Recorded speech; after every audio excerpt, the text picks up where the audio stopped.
سورۃ الانبیاء کا آغاز ہے۔ سورہ انبیاء مکی صورت ہے۔ ہجرت سے پہلے اس کا نزول ہوا۔ قرآن پاک کی ترتیب کے اعتبار سے اس کا نمبر 21 ہے۔ قرآن پاک کے نازل ہونے کے اعتبار سے اس کا نمبر 73 ہے۔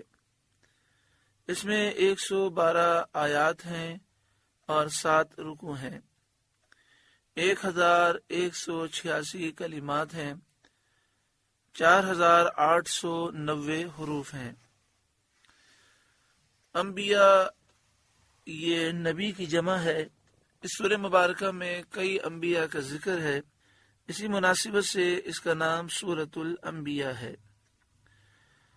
بسم اللہ الرحمن الرحیم، اللہ کے نام سے شروع جو نہایت مہربان رحم والا۔ سورہ انبیاء کا بھی آغاز ہے اور 17ویں پارے کا بھی آغاز ہے۔ اقترب للناس حسابهم وهم فی غفلۃ معرضون، لوگوں کا حساب نزدیک اور وہ غفلت میں منہ پھیرے ہیں، یعنی لوگوں کے لیے حساب بہت قریب آ چکا ہے، اس کے باوجود وہ لوگ غفلت میں ہیں اور حق سے منہ پھیرے ہوئے ہیں۔ حساب اعمال کا وقت، قیامت کا دن قریب آ گیا اور لوگ ابھی تک غفلت میں ہیں۔ یہ آیت ان لوگوں کے بارے میں نازل ہوئی جو قیامت کے دن کو نہیں مانتے اور قیامت کے دن اٹھنے کو نہیں مانتے۔ قیامت کے دن کو گزرے ہوئے زمانے کے اعتبار سے قریب فرمایا گیا، کیونکہ جتنے دن گزرتے جاتے ہیں آنے والا دن قریب ہوتا جاتا ہے۔ ما یأتیہم من ذکر من ربہم محدث، جب ان کے رب کے پاس سے انہیں کوئی نئی نصیحت آتی ہے، الا استمعوہ وہم یلعبون، تو اسے نہیں سنتے مگر کھیلتے ہوئے۔ نہ اس نصیحت سے نصیحت پذیر ہوتے ہیں، نصیحت کو قبول نہیں کرتے، اس نصیحت سے عبرت حاصل نہیں کرتے، اور نہ آنے والے وقت کے لیے کچھ تیاری کرتے ہیں۔ نصیحت سنتے ہیں غفلت کے ساتھ کھیلتے ہوئے۔ لاہیتاً قلوبہم، ان کے دل کھیل میں پڑے ہیں، یعنی اللہ کی یاد سے غافل ہیں۔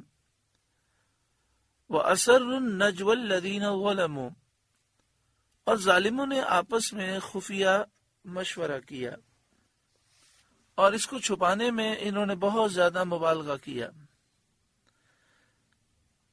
مگر اللہ تعالیٰ نے ان کا راز کھول دیا، فاش کر دیا اور بیان فرما دیا کہ وہ نبی اکرم صلی اللہ علیہ وآلہ وسلم کے متعلق ایسی باتیں کہتے ہیں۔ هل هذا الا بشر مثلکم، کہ یہ کون ہیں، ایک تم ہی جیسے آدمی تو ہیں۔ یہ کفر کا ایک اصول تھا کہ جب یہ بات لوگوں کے ذہن نشین کر دی جائے کہ وہ تم جیسے بشر ہیں، تو پھر کوئی ان پر ایمان نہ لائے گا۔ حضور صلی اللہ علیہ وآلہ وسلم کے زمانے کے کفار نے یہ بات کہی اور اس کو چھپایا، لیکن آج کل کے بعض بے باک یہ بات اعلان کے ساتھ کہتے ہیں اور شرماتے نہیں ہیں۔ کفار یہ بات کہتے وقت جانتے تھے کہ ان کی بات کسی کے دل میں جمے گی نہیں، کسی کا دل اس بات کو تسلیم نہیں کرے گا، کیونکہ لوگ رات دن نبی اکرم صلی اللہ علیہ وآلہ وسلم کے معجزات دیکھتے ہیں، تو وہ کس طرح اس بات پر یقین کر سکیں گے کہ نبی اکرم صلی اللہ علیہ وآلہ وسلم ہماری طرح بشر ہیں۔ اس لیے انہوں نے معجزات کو جادو بتا دیا اور کہا افتأتون السحر وانتم تبصرون، کیا جادو کے پاس جاتے ہو دیکھ بھال کر؟ یعنی دیکھ رہے ہو کہ یہ جادو ہے، پھر بھی تم ان کے پاس جاتے ہو؟ یہ ان کے معجزات نہیں بلکہ یہ جادو ہیں۔ قال ربی، نبی نے فرمایا میرا رب یعلم القول فی السماء والارض، جانتا ہے آسمانوں اور زمین میں ہر بات کو، وہو السمیع العلیم، اور وہی ہے سنتا جانتا، وہی سننے والا جاننے والا ہے۔ اس سے کوئی چیز چھپ نہیں سکتی، چاہے کتنے ہی پردے اور راز میں رکھی گئی ہو۔ ان کا راز بھی اس میں ظاہر فرما دیا۔ اس کے بعد قرآن کریم سے انہیں سخت پریشانی اور حیرانی لاحق تھی کہ اس کا کس طرح انکار کریں۔ قرآن پاک وہ ایسا روشن معجزہ ہے جس نے تمام ملک کے مایہ ناز ماہروں کو، فصیح و بلیغ خطیبوں اور شاعروں کو عاجز اور حیران کر دیا ہے، اور یہ سارے مل کر قرآن پاک جیسی ایک آیت بنانے پر قادر نہیں ہے۔ اس پریشانی میں انہوں نے قرآن کریم کی نسبت مختلف قسم کی باتیں کہیں، جن کا بیان اگلی آیت میں ہے۔ بل قالوا اضغاث احلام، بلکہ بولے پریشان خوابیں ہیں۔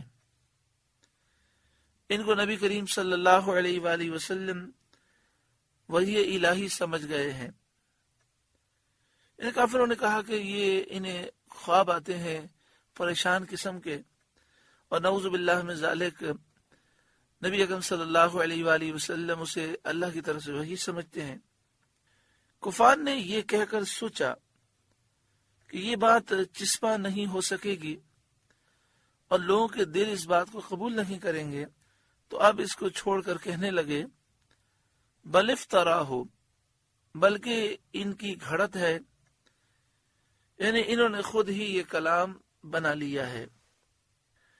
یہ کہہ کر خیال ہوا کہ لوگ کہیں گے کہ اگر یہ کلام نبی کریم صلی اللہ علیہ وآلہ وسلم کا بنایا ہوا ہے اور تم انہیں اپنے جیسا بشر بھی کہتے ہو، تو تم ایسا کلام کیوں نہیں بنا سکتے؟ یہ خیال کر کے اس بات کو بھی چھوڑا اور کہنے لگے بل ہوا شاعر، بلکہ یہ شاعر ہیں، اور یہ کلام شعر ہے، اور ہر کوئی شاعر نہیں ہو سکتا، ہر کوئی شعر نہیں لکھ سکتا۔ لیکن پھر یہ سوال پیدا ہوا کہ اگر یہ شاعر ہیں تو تم میں ہزاروں شاعر موجود ہیں، سارے شاعر جمع ہو کر قرآن جیسی ایک آیت کیوں نہیں بنا سکتے؟ تو اس طرح کی یہ باتیں بناتے رہے، کسی ایک بات پر کافر قائم نہ رہ سکے، اور اہل باطل کذابوں جھوٹوں کا یہی حال ہوتا ہے کہ وہ کبھی کیا کہتے ہیں، کبھی کیا کہتے ہیں۔ اب انہوں نے سمجھا کہ ان باتوں میں سے کوئی بات بھی چلنے والی نہیں ہے، لوگوں کو متاثر نہیں کر سکتی، تو کہنے لگے فَلْيَأْتِنَا بِآیَةٍ كَمَا أُرْسِلَ الْأَوَّلُونَ، تو ہمارے پاس کوئی نشانی لائیں جیسے اگلے بھیجے گئے تھے، یعنی پہلے جو رسول آئے ان پر جو نشانیاں آئیں، ایسی نشانیاں یہ ہمارے سامنے لے کر آئیں۔ اس کے رد میں اور جواب میں اللہ تعالیٰ فرماتا ہے ما آمنت قبلہم من قریۃ اہلکناہا، ان سے پہلے کوئی بستی ایمان نہ لائی جسے ہم نے ہلاک کیا۔ افہم یؤمنون، تو کیا یہ ایمان لائیں گے؟ معنی یہ ہے کہ ان سے پہلے لوگوں کے پاس جو نشانیاں آئیں تو وہ ان پر ایمان نہ لائے اور ان نشانیوں کو جھٹلانے لگے، اور اس وجہ سے وہ ہلاک کر دیے گئے۔ تو کیا یہ لوگ نشانی دیکھ کر ایمان لے آئیں گے؟ پچھلے لوگ جو سرکش تھے، یہ لوگ ان سے زیادہ سرکشی میں بڑے ہوئے ہیں۔ جب وہ نشانی دیکھ کر ایمان نہ لائے تو کیا یہ نشانی دیکھ کر ایمان لائیں گے، باوجود یہ کہ ان کی سرکشی ان سے بڑی ہوئی ہے۔ وما ارسلنا قبلک الا رجالا نوحی الیہم، اور ہم نے آپ سے پہلے نہ بھیجے مگر مرد جنہیں ہم وحی کرتے۔ یہ کافروں کے پہلے کلام کا رد ہے۔ کافروں نے کہا تھا کہ یہ ہمارے جیسے بشر ہیں، تو فرمایا کہ انبیاء کا صورت بشری میں آنا نبوت کے منافی نہیں، ہمیشہ ایسا ہی ہوتا رہا ہے کہ نبی صورت بشری میں ہی جلوہ افروز ہوتے ہیں۔ فَاسْأَلُوا أَهْلَ الذِّكْرِ إِن كُنتُمْ لَا تَعْلَمُونَ، تو اے لوگوں علم والوں سے پوچھو اگر تمہیں علم نہ ہو، کیونکہ ناواقف کو اس سے چارہ ہی نہیں کہ واقف سے دریافت کرے۔ مرض جہل کا علاج یہی ہے کہ عالم سے سوال کرے اور اس کے حکم پر عامل ہو۔ جو آدمی نہیں جانتا تو نہ جاننے کا علاج یہ ہے کہ جاننے والے سے انسان پوچھے اور پھر پوچھ کر اس پر عمل کرے۔ تو تم نہیں جانتے تو جاننے والوں سے پوچھو کہ اس سے پہلے جو نبی آئے وہ صورت بشری میں آئے کہ نہیں آئے۔ اس آیت سے تقلید کا وجوب ثابت ہوتا ہے، یعنی تقلید کرنا واجب ہے، اس آیت سے ثابت ہوتا ہے۔ یہاں انہیں علم والوں سے پوچھنے کا حکم دیا گیا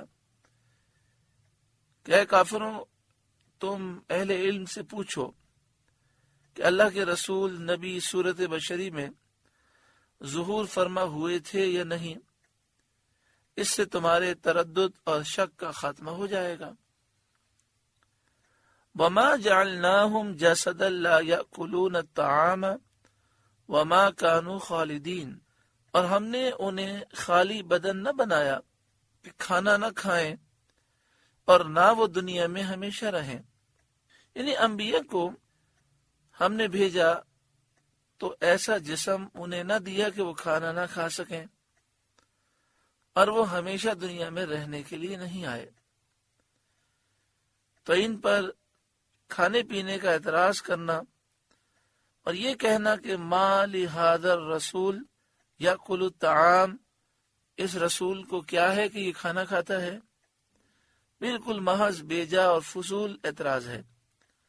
تمام انبیاء کا یہی حال تھا، وہ سب کھاتے بھی تھے اور پیتے بھی تھے۔ ثم صدقناہم الوعد، پھر ہم نے اپنا وعدہ انہیں سچا کر دکھایا۔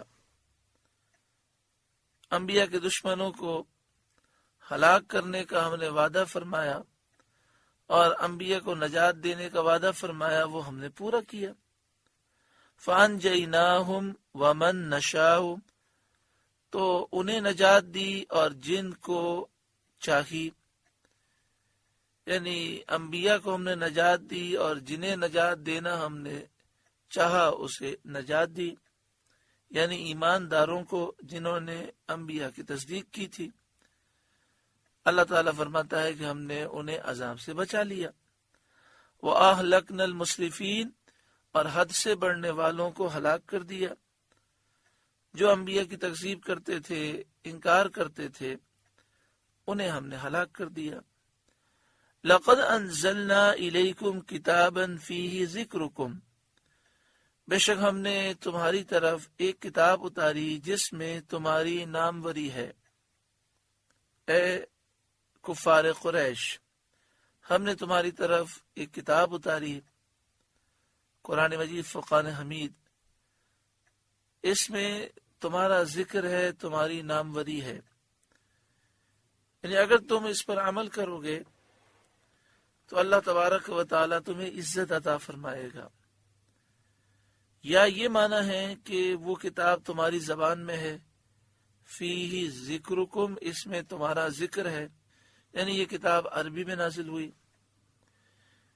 بعد نے فرمایا کہ ذکر کے معنی ہے نصیحت، فیہ ذکرکم، اس میں تمہارے لیے نصیحت ہے۔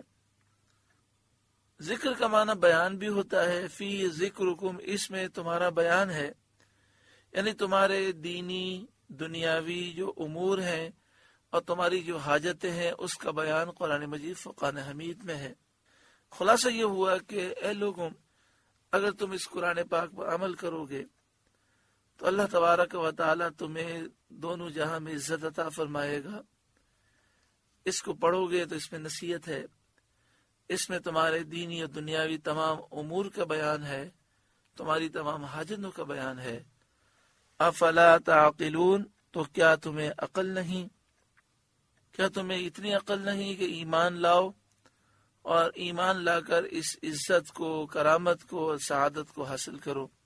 اللہ تبارک و تعالی ہم سب کو نور قرآن پاک سے روشن منور فرمائے۔